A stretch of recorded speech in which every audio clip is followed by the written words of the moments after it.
Thank you, thank you, thank you. And once again, good morning. Welcome to Interfaith Spiritual Center Worldwide. We know that nothing happens by chance, that we are all here by what? Divine appointment. We heard the call and we answered.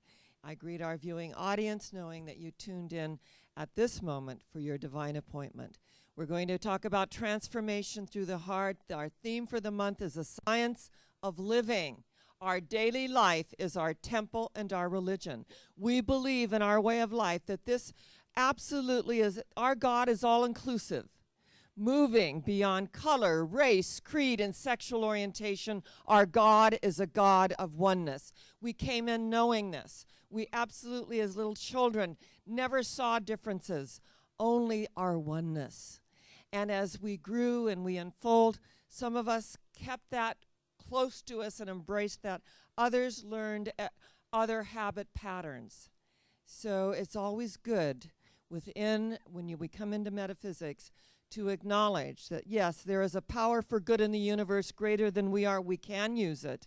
And we are unlearning old habit patterns that no longer serve us, and we are embracing that which allows us to go to the next level of our expression. Transformation through the heart is acknowledging the longest journey on the planet is the 18-inch journey from the head to the heart being the doorway to the soul. And as we open ourselves, I'm remembering a biblical verse, keep your heart in all diligence, for out of it come the issues of life. They are the relational issues, the issues within our own secret place of the Most High, the heart chamber, where we need to remember who we are. Jesus, who became the Christ, said very profoundly that where your treasure is, there your heart will be also. That where we put our attention, where we put our thought, where we put our energy, that is the flow of life. Where thought goes, energy flows, and a life unfolds. This is what we teach in our way of life. This is why I keep doing what I'm doing. I feel that I get the most value from it energetically. And as we come together in community, the two or three gather together with a higher purpose, there is the greater mind, the synergistic mind of God, that allows us to walk out of here with a healing, with something that we have been maybe pondering, and the way is made clear. Clarity is power. So that as we look at the heart energy and the opportunity that we have to share the milk of human kindness on the planet, I'm reminded of a beautiful story of a young man who is in the 40s and he was working his way to get his education, working his way through college, and he was going door to door, and he didn't have any money, and he was thirsty, and he was hungry, and he thought, the next door I come to, I'm going to ask for something to eat. And so he knocked on the door, and this amazing, luminous being of light, she answered the door, and he was like taken aback. So he suddenly was shy, and he didn't want to ask for something to eat, or even, a glass of milk. He just said, may I have a drink of water? And she said, oh, come in, I can do better than that. And so she went to the refrigerator and she poured him out a big frothy glass of milk, and he just drank it slowly. And oh, this was the milk of human kindness, to be sure. He was ready to quit. And then he thanked her and said, how much do I owe you? She said, oh, you don't owe me anything. Our mother taught us about the milk of human kindness. No, you owe me nothing. Well, Howard Kelly left that day with his hope renewed in humanity and a sense of who he was. Years later, he did make it through university and med school. Howard Kelly became Dr. Howard Kelly, and there was a special case that came into the hospital, and he could see that this was truly a profound and very mystical case. Nobody could figure it out. It was a young woman who came in with this dis-ease. So he saw where she was from, and there was a glimmer in his eye, a light on his face. He went in. He saw that it was the young woman from years before that had gone to that refrigerator, gotten out that bottle. They had bottles then. Bottle of milk. I remember that. We had a milkman that would deliver at the door. Got that bottle of milk, that wonderful, great big glass, poured it, and energetically renewed his faith in humanity. He saw that it was her. And he said, I will do everything in my power to assist this young woman. I will do everything so she will live, because I felt that she gave me new life through the milk of human kindness. And they performed a very successful surgery. And then he asked that when the final bill came through, that it cross his desk. And when the bill came through, he wrote something on it, delivered it to her room, and she was a little nervous. And as she opened it, she thought, I'm going to spend the rest of my life paying this hospital bill. She opened it up. She saw everything that was there, which was amazing. And on the very bottom, paid in full for a glass of milk. Your milk of human kindness has served me all these years. Sincerely, Dr. Howard Kelly. The milk of human kindness, that we never know where we are going to be in life and what circumstances that we'll be in. It's so interesting because, we can just like shift things in our lives, and it makes such a difference. And I have shared many times that I have neighbors who are very rowdy. They like to party till 4 a.m., and I've had to call the non-emergency police number a number of times to go over and quiet them down. And so there's an energy. And when I play my music, I just send them love and light as well. They know nothing of what I'm doing, but I know that they do not look upon me as kindly as they could, because I'm the party pooper, right, at 2 and 3 in the morning. And so one night I heard them out there, and I was just, sending energy, and I heard him say, "Not so loud. You're going to wake up our neighbors." And it's not just me, it's the household next door as well, Jeff and Jack, who have also had to do that a time or two. So over the fence flew this, plant, kind of close to my pool. And at first I was kind of taken aback, and I went and picked it up, and I thought, now they're throwing their plants over the fence. We'll get it. Maybe it'll land in the pool. Yeah, right. And I picked it up, and I saw that it was an aloe vera plant. And so I put it in a little pot, and I, got some potting mix and put it in. And I said, I'm going to see this as a divine gift. I'm not going to, vibrate to that lower level that I'm tempted to do, that they threw something over the fence hoping it would hit the pool, which it almost did. I'm going to see that it was some sort of a divine accident, a serendipitous event that wanted me to have an aloe vera plant. And I'm just going to receive it in this light, in which I did, and I blessed it. And I want you to know I was quite pleased with myself. I discussed it with my daughter, and she said, "Yeah, Mom, I think that's just the best place to go with this." And as I did that energetically, I lifted that energy of feeling at the effect of other people's behavior, which we so easily can do. When we look at transformation through the heart, it's opening ourselves up for the benefit of the doubt. It's not being doormats either. It's about opening ourselves up for the higher vibratory frequencies of life, rather than being at the effect of life, being at the victim of life, and opening and realizing that yesterday there was a AIDS walk. My consciousness went, let's go for the cure. Let's realize that in the universe there's an answer to every question. That through the milk of human kindness, energetically, things are whole, perfect, complete, healed.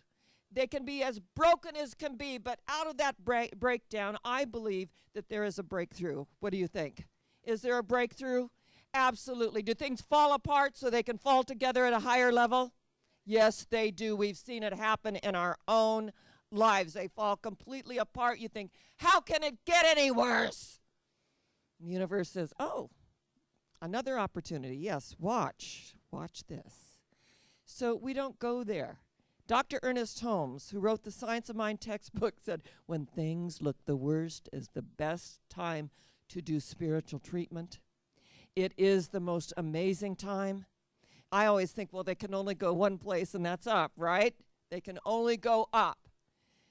So when things look the worst, that's when we need to step up our energy field, not get down in the doldrums and ain't it awful and look what's going on the planet at this time, to take ourselves out of the law of averages and place ourselves within the law of individual selection.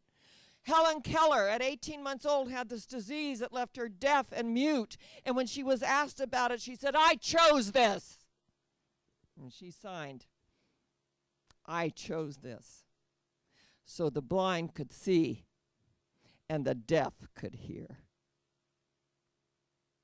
That's you and me. Those with a hearing facility and the blessed gift of eyesight to see through the appearances, the conditions, and the effects, and to hear the call of the divine in everything. To walk outside, to see the trees, the newborn buds transform to leaves. That to me, that is miraculous. It is such a gift, it's heart-opening. And that when we witness these heart-opening events and we are moved by them, truly moved, something happens within us. And that everyone, and through the Institute of Heart Math, they have proven through electrodes and electromagnetic energy, everyone benefits. My good makes yours possible. Your good makes mine possible. And if I'm in that place in me and you are in that place in you, there truly is only one of us.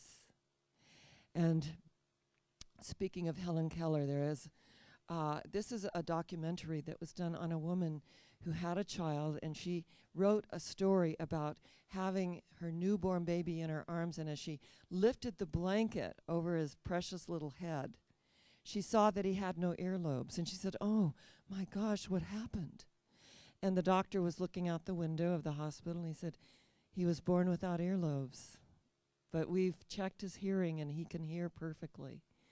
And as his life unfolded, and he went to school, and he came home, and he threw his little self on the bed, and he said, a great big boy called me a freak today. And his mother just knew that, this is the beginning of it all. And she took him in her arms, and she said, you're different and you're special. And you hear things that we'll never hear. And as he grew, he excelled in literature and art, and he excelled in music. He was amazing. And they went to the doctor and said, can nothing be done? And they said, well, we could graft earlobes on if someone were willing to donate them. So they put that out into the universe as a universal prayer. And one day, the father went to his son, and he said, someone is donating earlobes for you. They're grafting them on. You'll be going to the hospital. He said, who is it, Father? And he said, they want to be anonymous. They don't want to make themselves known to you. And he said, but I need to know. He goes, it's a secret. And so the earlobes were grafted on. He went on to college, and he became a diplomat, a foreign diplomat service, and his life excelled, and things were amazing. And he always wondered who was the donor of this amazing gift to me.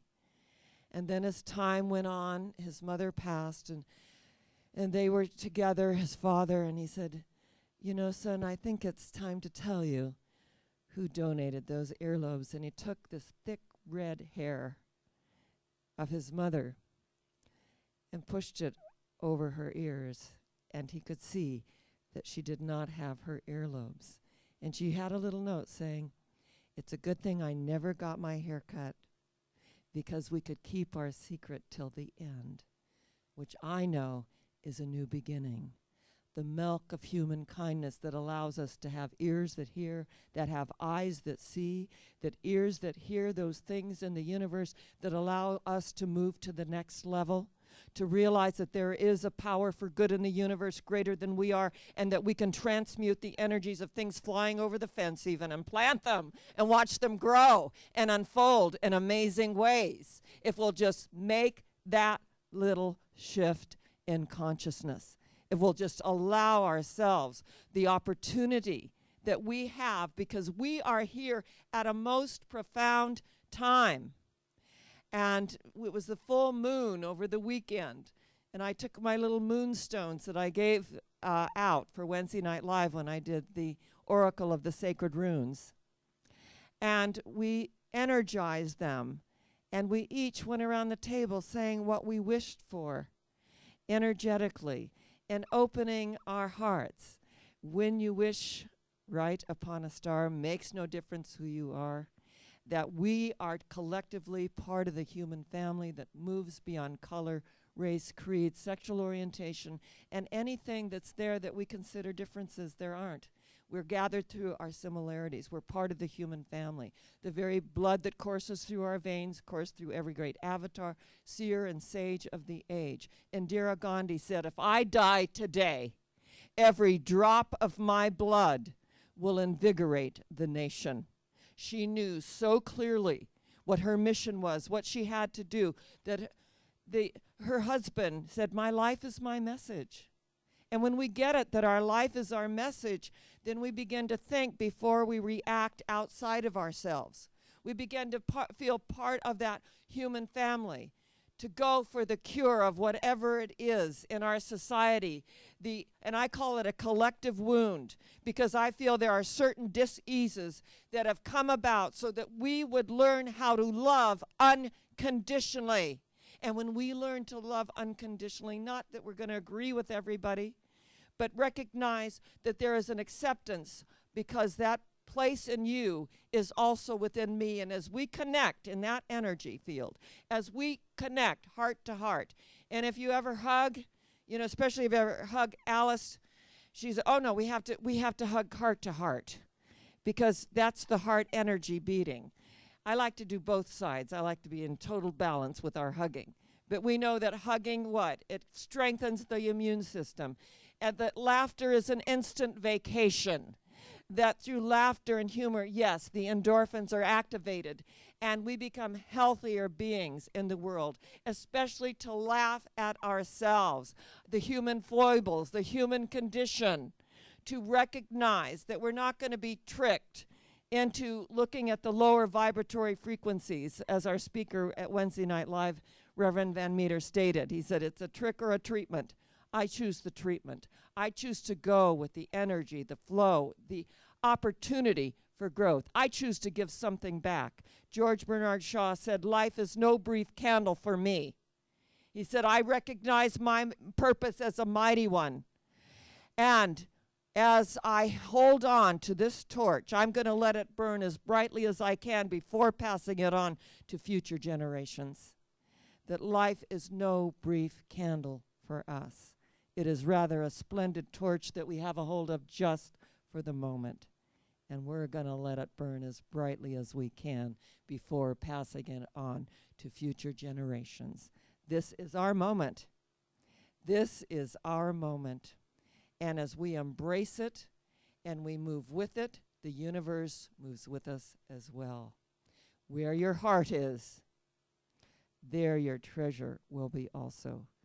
Do what you love, and all the energies in the universe will follow you. I love you. God bless you. It is an honor and a privilege to be with you this morning. And I know at the deepest level that we are going where? Higher yet. Where are we going? Higher yet. Where? Higher yet. And that does make all the difference. And so it is. God bless you.